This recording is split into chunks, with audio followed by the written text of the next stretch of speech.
स्वागत है आप सभी का ऑनलाइन क्लासेज में। उम्मीद है कि आप लोग रोजाना की तरह ठीक होंगे, स्वस्थ होंगे। विद्यार्थियों, आज जो हमारा पार्ट 45 है, उसमें हमें एसिटिक अम्ल के गुणों के बारे में जानना है। सबसे पहले मैं आपको बता दूं, जो हमारे किसी भी लिक्विड के, किसी भी पदार्थ के जो गुण होते हैं वो दो ही तरह के होते हैं। आपको पहले भी जानकारी दे चुका हूँ कि भैया एक भौतिक गुण होता है और दूसरा रासायनिक गुण होता है। हमारा का जो 10th क्लास का जो एनसीईआरटी का पाठ्यक्रम है, उसमें एसिटिक अम्ल के केवल दो ही रासायनिक गुण दिए हुए हैं, तो हमें दो को ही पढ़ना है यहाँ पर। ठीक है जी। तो सबसे पहले हम बात करते हैं इसके भौतिक गुणों की। ठीक है। जो इसका स्वाद होता है वो सभी को पता है, सिरके जैसा होता है, मतलब तीखा होता है। ठीक है। एसिटिक अम्ल का जो स्वाद है वो तीखा होता है। ठीक, याद रखिए। और जो इसमें गंध आती है वो भी सिरके ही जैसी गंध आती है। ठीक है। कई बार ये क्वेश्चन उठता है कि जो सिरका है, जो एसिटिक अम्ल है, वो एक दूसरे से भिन्न होता है, यानी कि सिरके में 10% ही एसिटिक अम्ल होता है। तो सिंपल सी बात है कि इसमें सिरके जैसी गंध आती है।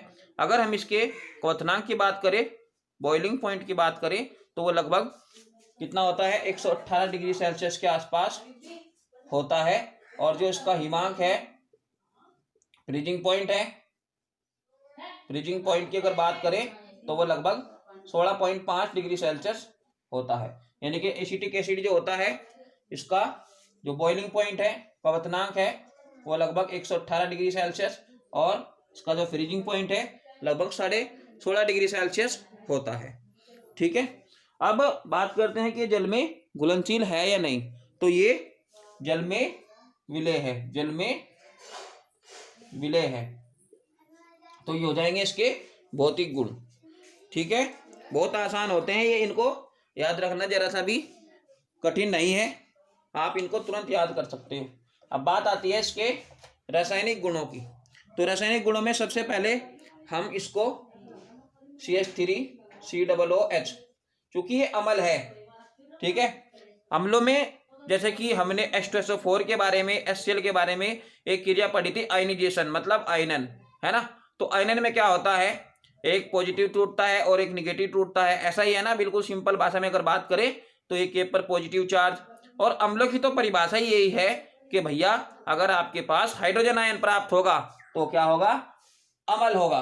ठीक है। अब हमारे पास क्या है, CH3COOH। ठीक है। ये क्या है, आपके पास एक एसिटिक अम्ल है। अब इस एसिटिक अम्ल का हम क्या करेंगे, आयनीजेशन करेंगे, आयनन करेंगे।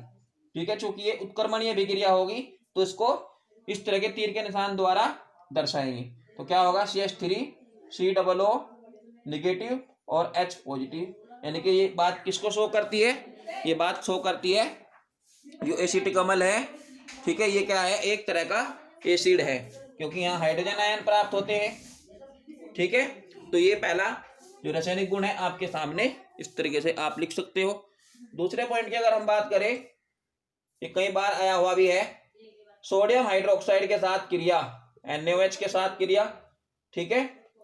तो सोडियम हाइड्रोक्साइड के साथ यहां पर हमें क्रिया करानी है। ठीक है। यानी कि जब अम्लों को और क्षारों को हम आपस में गर्म करते हैं या आपस में ये क्रिया करते हैं तो क्या होता है।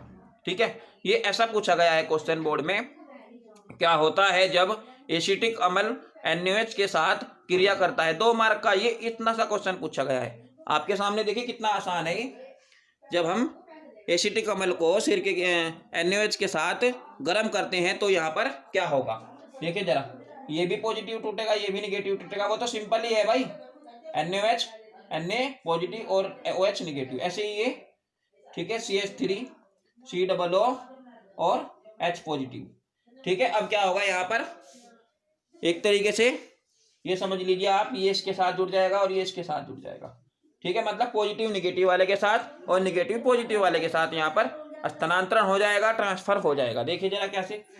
अब ये जो ये है आपका यहाँ, ये क्या हो जाएगा, CH3COO Na।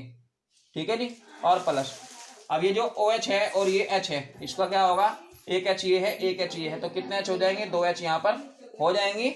इस प्रकार यहाँ क्या बन जाएगा, ठीक है, जल अलग निकल जाएगा। नाम क्या हो जाएगा इसका, सोडियम। पहले यहां से नाम लिखेंगे इसका, सोडियम एसीटेट, एसीटेट इसका नाम हो जाएगा। बहुत ही आसान अभिक्रिया है सोडियम एसीटेट। ठीक है। अभी आपको मैंने इसका जो मेन है वो रिएक्ट करके दिखाया है यहाँ पर।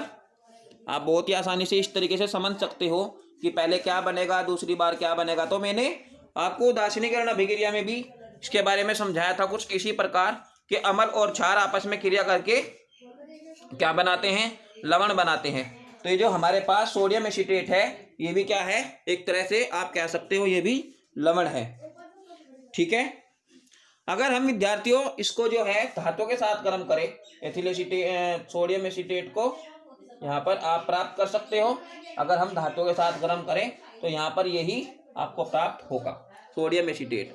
सिंपल सी बात है, आप यहाँ पर क्या करोगे, देखिए जरा, CH3COO और प्लस हाइड्रोजन गैस यहाँ पर निकलेगी।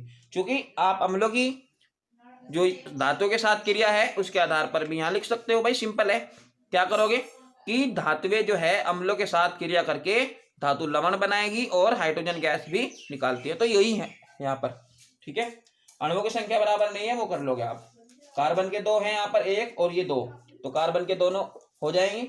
अब आपके पास हाइड्रोजन के 3 और 1 ये 4 है, यहाँ पर 3 और 2 5 हो गए। तो यहाँ पर आप 2 लगाएंगे, 2 3 6 और 2 8। ठीक है, तो यहाँ पर 2 लगा लो, 2 3 6 और 2 8। इस तरीके से आप अणुओं की संख्या को जो है पूरा कर सकते हो। सोडियम के भी यहाँ पर 2 हो जाएंगे, तो आप यहाँ पर भी 2 लिख सकते हो। इस प्रकार वही सेम अभिक्रिया है अम्लों के साथ वाली, यहाँ पर ये हो जाएगी। अब हम बात करते हैं इसके महत्वपूर्ण उपयोगों की। विद्यार्थियों, अगर हम इसके उपयोग की बात करें तो सिंपल सी बात है, अम्ल के रूप में भी इसका हम उपयोग करते हैं। जो लैब होती है वहाँ पर हम दूसरे रेडिकल मतलब जो मूलक हैं उनकी पहचान में भी सिरके का उपयोग करते हैं। अभिकर्मक के रूप में भी इसका उपयोग करते हैं और महत्वपूर्ण सिरके के रूप में भी हम इसका उपयोग कर सकते हैं। और भी बहुत सारी ऐसी बातें हैं जिनमें हम इनका उपयोग कर सकते हैं। तो जो मेन है हमारी वो मैंने आपको बता दी। ठीक है, आप ये समझ सकते हो एक तरीके से जो विकर्मक होते हैं, मान लिया आपको मैंने कुछ रेडिकल दे दिया है, कोई पदार्थ दे दिया है, अम्लीय मूलक या क्षारीय मूलक, इसकी हमें पहचान करनी है। तो आप क्या करोगे, एसिटिक अम्ल वहां पर आप ले सकते हो, तो कोई भी दिक्कत वाली बात नहीं है। इस प्रकार इसके जो है उपयोग हो जाएंगे। ठीक है, बाकी मैं आपको PDF या फोटो के माध्यम से इनका जो आपको मैंने बताया है वो भेज दूंगा। ठीक है, नेक्स्ट टॉपिक पर नेक्स्ट वीडियो में मैं चर्चा करूंगा। धन्यवाद।